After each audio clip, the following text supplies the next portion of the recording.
The earth was dry.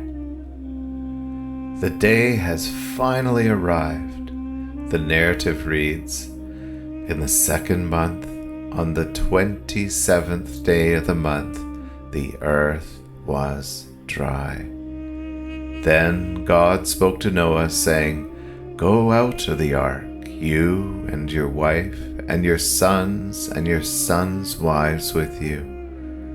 Bring out with you every living thing of all flesh that is with you, birds and cattle, and every creeping thing that creeps on the earth, so that they may abound on the earth, and be fruitful and multiply on the earth.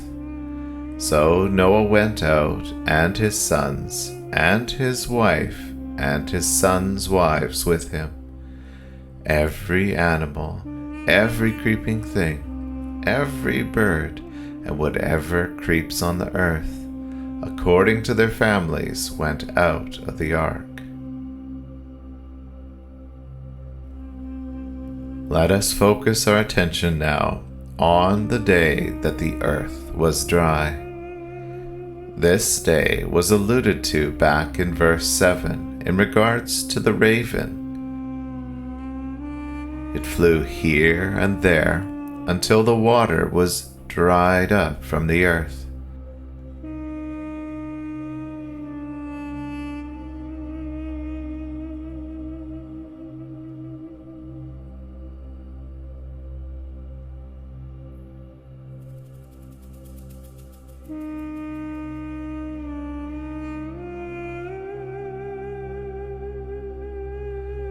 When the raven was first released, we were able to locate a dark nebula that resembled a raven.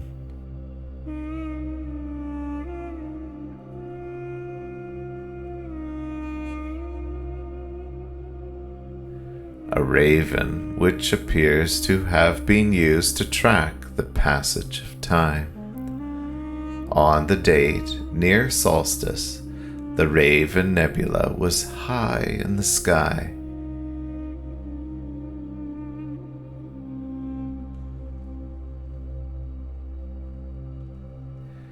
Now, on the date that the earth was dry, this Raven Nebula has its feet touching down on the sunset horizon.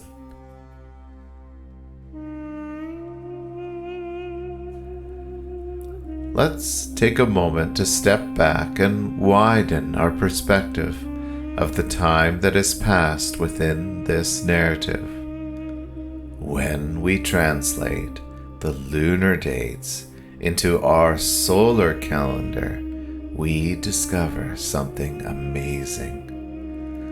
The start of the flood is in the second month, the 17th day. And that is October 21st, negative 2726.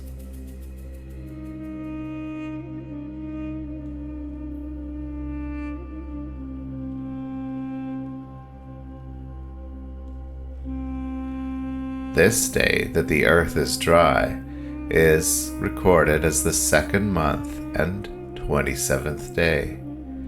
This works out to October 21st, negative 2725. This narrative has left us with a calendar that approximates the period of one solar year by using the moon. October 21st, negative 2726 to October 21st, negative 2725. Both the start and end of this narrative is in the second lunar month.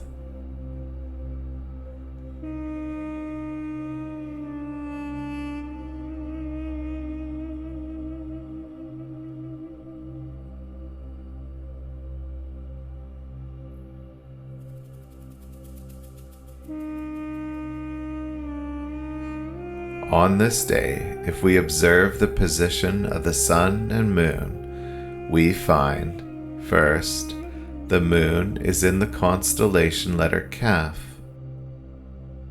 almost into the constellation letter Lamed, and is very close to the same location when the covering was removed.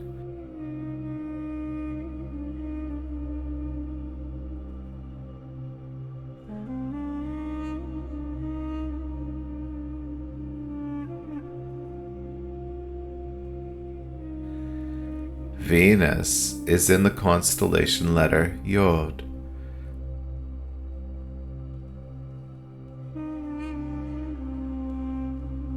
The word dry is Yod Bet Shin He.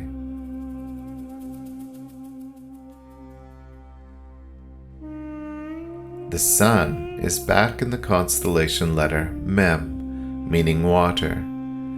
This has cycled back to the rainy season, which is confirmed by a rainbow.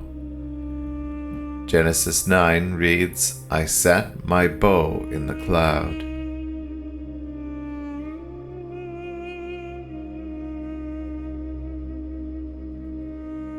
The flood started and ended with the Sun entering the red portion of the Milky Way.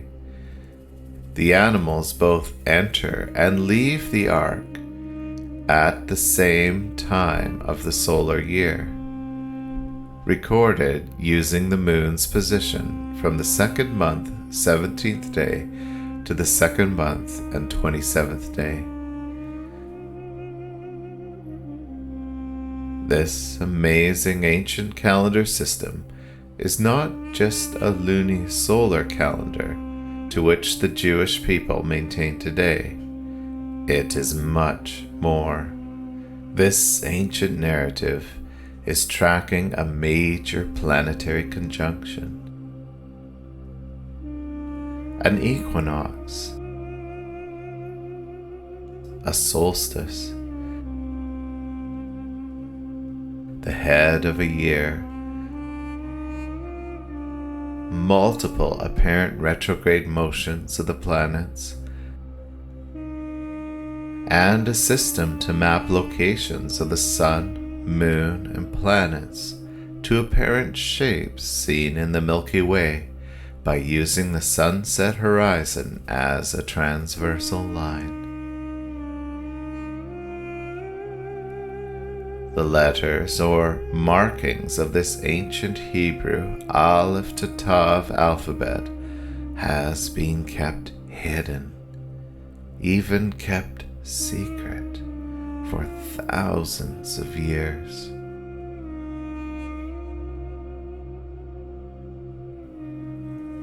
Our current calendar that we use today is called the Gregorian calendar, named after Pope Gregory XIII, and was introduced in October 1582 AD. The Pope felt it necessary to adjust the inaccuracies of the Julian calendar.